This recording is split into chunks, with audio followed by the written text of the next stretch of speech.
Hi, this is Biblical Living, episode 21.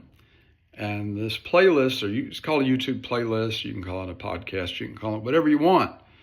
For me, I'm just making a video, and I'm making the video so that you can know the material that comes under this subject matter. And this subject matter is called Biblical Living. And I've been talking the last couple of times about idols. And I started off quoting from the little letter near the end of the New Testament called 1 John. Now, it's 5 chapters, so it's not tiny. 2 John is only 1 chapter. 3 John is only 1 chapter. Jude, after that's only 1 chapter. So 1 John's got 5, but it's certainly short compared to some of Paul's letters.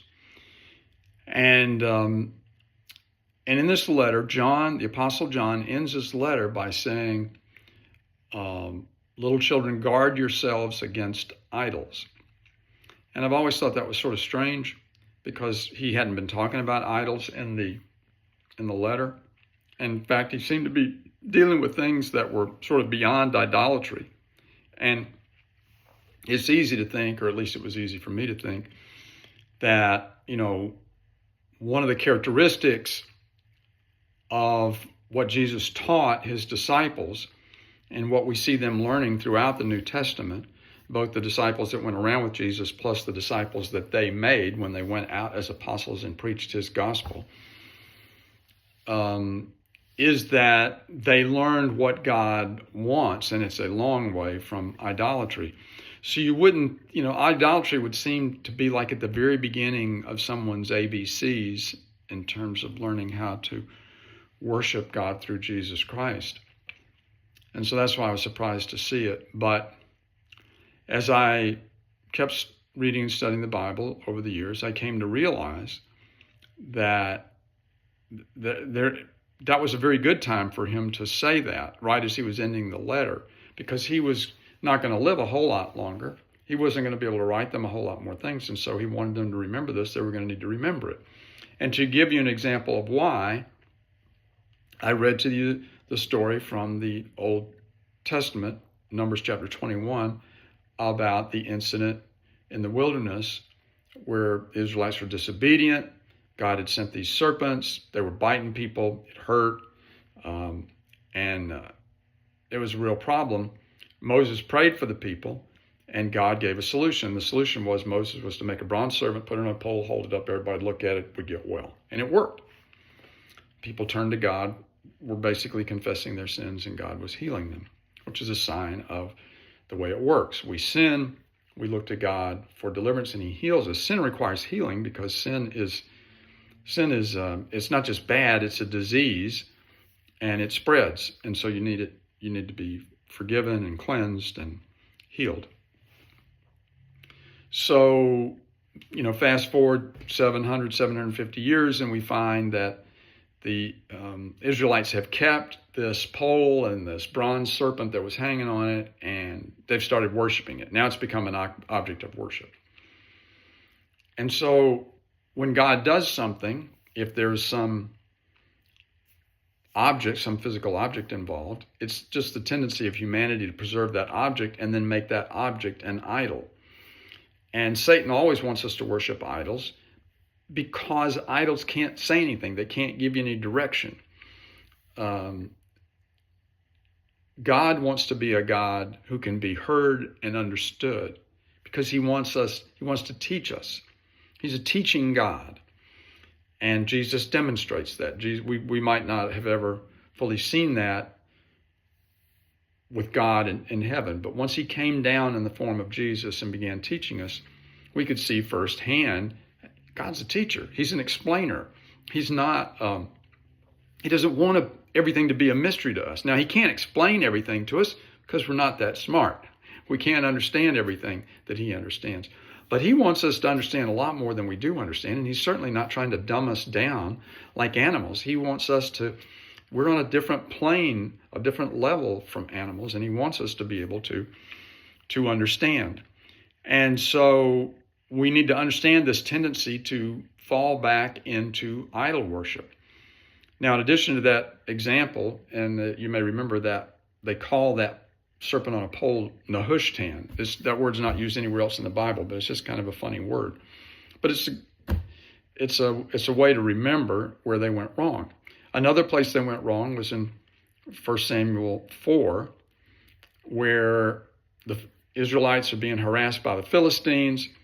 The main reason they're being harassed by the Philistines is because they've been disobedient to God, so God is not giving them as much protection as he used to.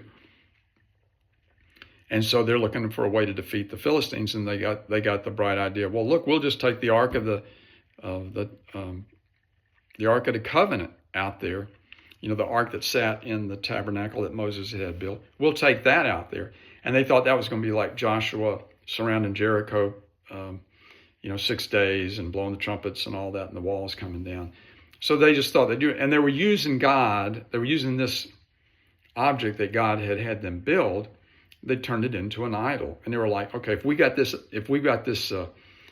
ark, which was just a box, if we've got that, God's ark, God's box, God's covenant, we'll defeat the Philistines. Well, he didn't deliver them. And so they ended up losing the Ark of the Covenant. The Philistines captured it and they took it away.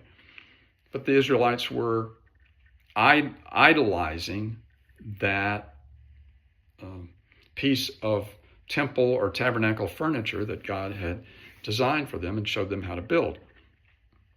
And it happens over and over. One of the things you may remember from reading the Gospels is that Jesus would ask the Pharisees, don't you recognize the signs of the times? And they kept trying to do things the way they were done, the last Bible book that had been written, which Nehemiah was one of the last Bible books that had been written. And so Nehemiah was big on Sabbath observance, because they were resettling Israel. They were trying to reinstitute the mores of the nation.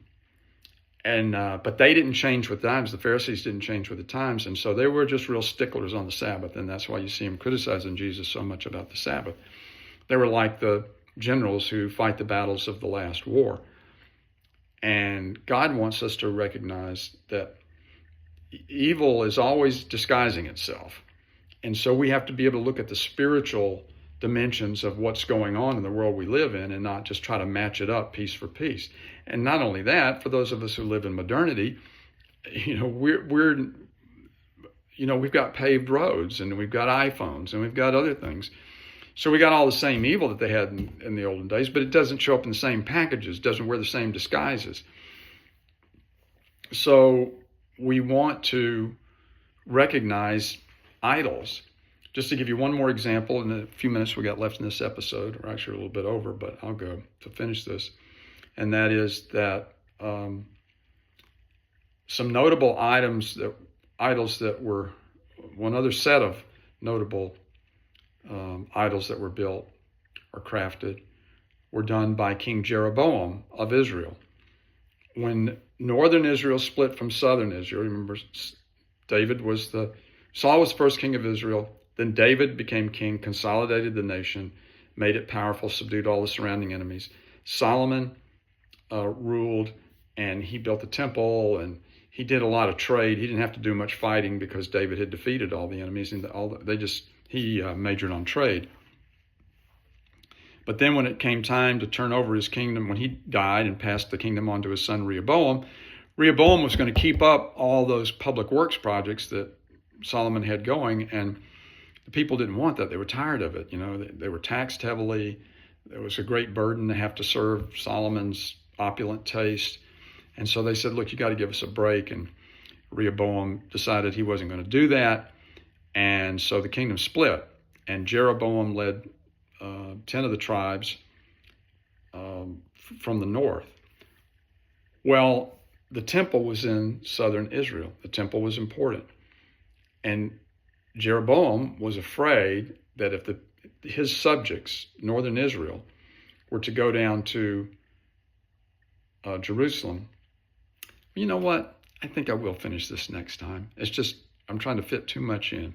I know you're frustrated with me now, but it'll be worth it when you listen to the next one. God bless you.